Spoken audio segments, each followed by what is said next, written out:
Hey guys, Mr. Conley here, checking in, e-learning day 15, I believe, and today is Tuesday, so it is Tricky Tuesday, and so I have my assistant here, who is Charlotte. So Charlotte, would you come on in?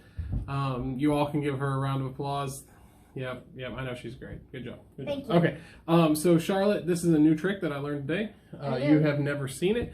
I haven't, and you told me it's a new trick earlier. Yep, and so usually I test out my tricks on her before I test them out on you guys, but today I'm testing it out on her first, so hopefully it goes well. Anyway, so what I want you to do is take these cards and I want you to shuffle them as much as you want. I'm not even going to look. I'm going to look over here. You tell me when you're done. Okay.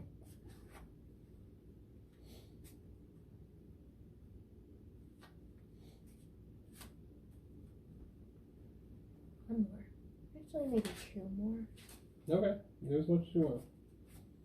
You can shuffle it, you can cut it, you can do whatever.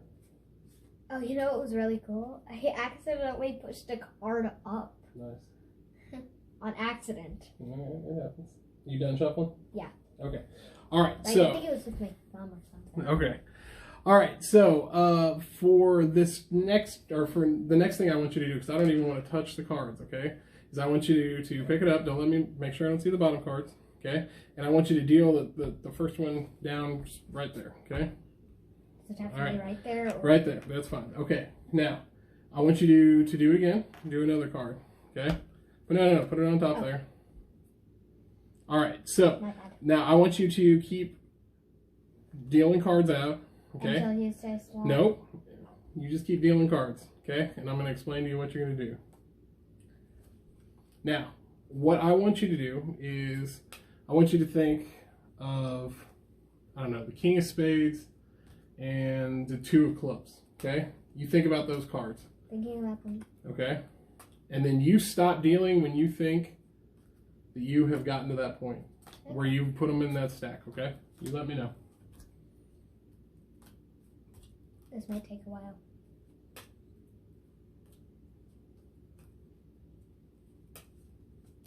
Just think about it. Use your senses. My senses say...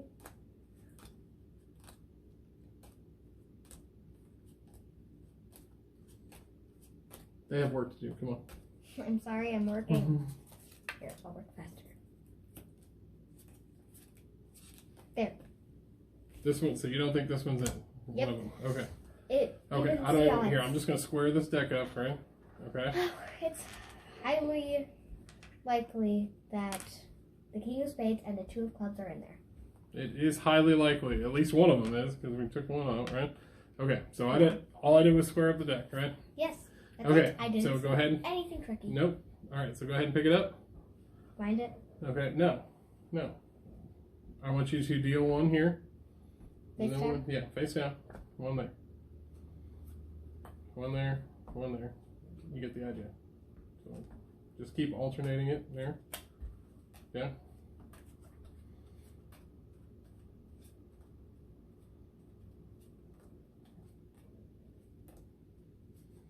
Oh, whoops. Wait, hold on. There we go. All right, come on. You got this. Sorry. Can I move this over Yeah, here? go right ahead. It makes it easier.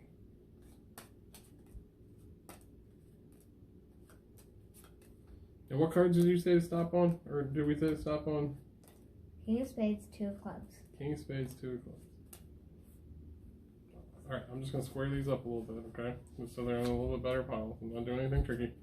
I know. I saw your hands. Okay. I'm keeping a close eye on you. Okay. I know I'm creepy. It's okay. But that's the point. Alright, so, now. That was a weird evil laugh. Alright, so, so you shuffle these decks, right? Yes. Alright, hey, look. You shuffle the decks. Yes. You dealt out the cards. Yeah. You picked them up. Yeah. You dealt them into two piles, right? Yep. Okay. Now, what did you say, or what did we say the cards that you were was King of Spades and what else? Two of Clubs. Okay. So, look at that. King of Spades and the Two of Clubs. You did pretty well, right?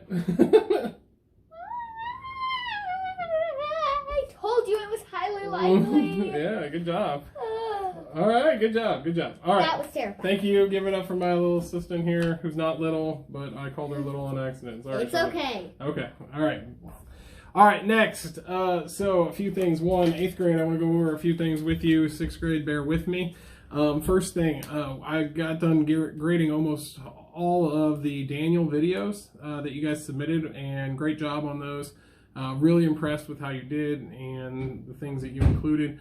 One of the things, or a few of the things that I did want to go over, though, that I think people kind of miss the mark when dealing with the account of Daniel in the lion's den, is that these are a few things that I want to make sure you take home, right? First off, God can help you through the tough times. A lot of people said that if there's things that you're going through, problems that you're struggling with, that God can help you.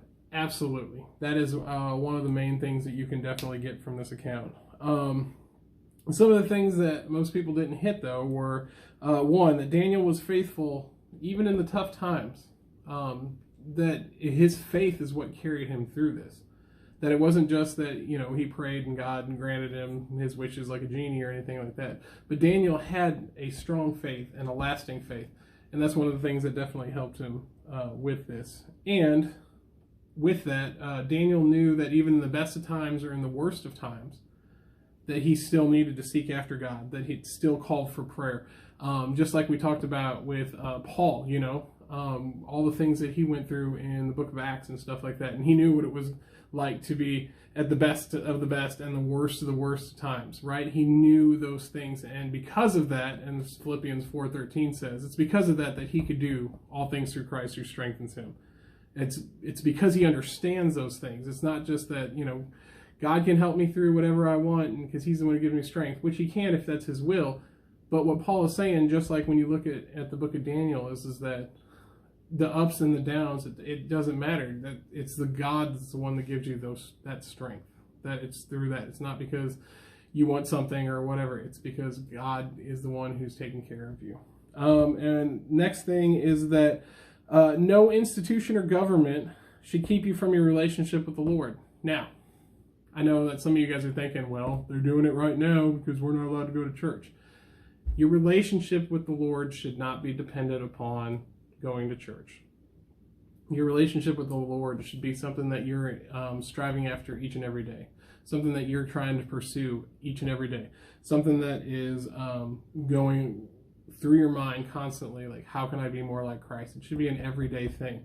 We should go to church. Hebrews 10:25 is very clear on that. We should not forsake the gathering as some are in the habit of doing, but encourage each other even more as the day approaches, right? We should be in church. That's an important thing in life, okay? But your relationship with God should be a daily thing that you should be pursuing. And no institution, no government, no nothing should be getting in the way of that. Then they shouldn't be telling you that you can or cannot, or that you cannot worship the Lord. So make sure that you get those takeaways. That Daniel, even when the government or even when people said that it was wrong, he knew that following after God is still more important than doing what the government says. Now, am I saying that you should forget the social distancing thing that we got going on and run to church? No, I'm not saying that, because again, going to church is not all your relationship with Christ should be. Your relationship with Christ should be a daily renewal, and you should be doing that every day. So anyway, so what I need you guys to do now, and that was the book of Daniel, or the Daniel and the Lion's Den, something that I wanted you guys to take home from that. So what I need you to do today is log on to Right Now Media, go back to the Heroes of the Bible Volume 1, the same place that we watched Daniel and the Lion's Den.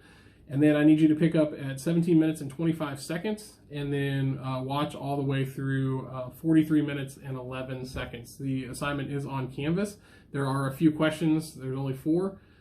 So go ahead and watch that clip and then answer those questions from there. So you guys are free to go. I love you all. I miss you guys, and I'm praying for you guys, and I will talk at you guys tomorrow.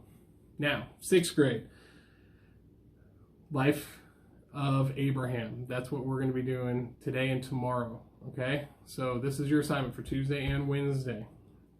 You're actually going to be making a summary of the life of Abraham, okay? So what we've talked about so far, what we've talked about with his calling and him going through Egypt and him saving Lot and Hagar and Isaac and everything that goes along with that. Okay, so you're going to be writing a summary, and now there's more detailed instructions on Canvas on the assignment. Okay, but for today and tomorrow, that's what you're going to do. You're going to write this summary, and then you also need to present it to somebody. Now, somebody in your household is fine, whether it's a sibling, whether it's a parent, grandparent, aunt, uncle, whoever you live with, that's fine. Or if you want to do it with a friend, as long as you're still staying 6 feet apart during that social distancing, that's fine as well. I'm okay with any of that. Just don't be, breaking those rules, because I don't want to put your safety at that. So it needs to be with a live person. An animal is not a person. A stuffed animal is not a person. I want you to be talking to an actual person. And so when you're doing your summary, you're going to describe to them that. You're also going to relate how Abraham's life is like the life of Christ. Now, I've put this on the assignment in there, and I even gave you one. So if you read the assignment, sorry, I kicked the chair on accident. So if you read the assignment on Canvas, it will show you, or it'll give you one example of how that relates to Christ, okay? And then you just need to come up with one more, and that needs to be in your presentation to whomever you're talking to, okay? And then you also need to make a life application, just like we did when we, for those of you who were here, when we did the devotions, daily devotions. You always had to have a scripture, a little bit of a story or whatnot, and then a life application. So you need to come up with how the life of Abraham still can apply to your life today, all right? Now, after you record all that, you need to submit it on this assignment in Canvas. There should be a way you can do it. I think there's a way you can actually record directly into Canvas, and that would be fine too, but I've also given it so that you can upload files. So if you do it on your phone, tablet, whatever, desktop, that kind of thing, you should be able to upload it on there. If you have problems with that, email me. But please try to make sure you submit it onto Canvas, because when you email me your stuff, it's really hard to keep track of what's on the email and what's in Canvas. And so it's really easy to just go through Canvas, and that way I make sure I get your right grade. You're not freaking out because I didn't get it, or I lost it, or got shuffled in with all my other emails, or whatever the case is. So you need to try to upload it on there, okay? So what I would do is today, take some time, get your summary, plot it out. If you need to make some bullet points on a piece of paper, I don't care. You don't have to have it memorized or anything. Get it ready, and then, you've got all day today and then all day tomorrow to find somebody to present it to, all right? So make sure that you do that. Make sure you take some time. Don't just blow it off. Don't just say Abraham loved God and God blessed him, and that's it, right? Because that's not a complete summary of his life. It doesn't need to be like 20 minutes. I would say anywhere between the 3 to 7 minute range is fine. So just take your time today and make sure you get a good summary, so that when you go to present it, you can go fairly quickly, but also being able to present all the things that you need to, because you're going to be basically sharing Christ with somebody, which is pretty awesome too. So anyway, take some time to do that today. If you have any questions, feel free to email me. If you have any comments, you can, comment on this video or whatnot. But anyway, that's your assignment for today and tomorrow. So when we do the check-in tomorrow, I'll just be like, 6th grade, you guys should know what you've been working on, okay? Anyway, I love you guys. I miss you guys. I'm praying for you. And I'm working on the Zoom thing, so hopefully we'll get that together, if not this week, next week. So have a great, guys. Have a great day, guys, if I could talk. I love you. Bye.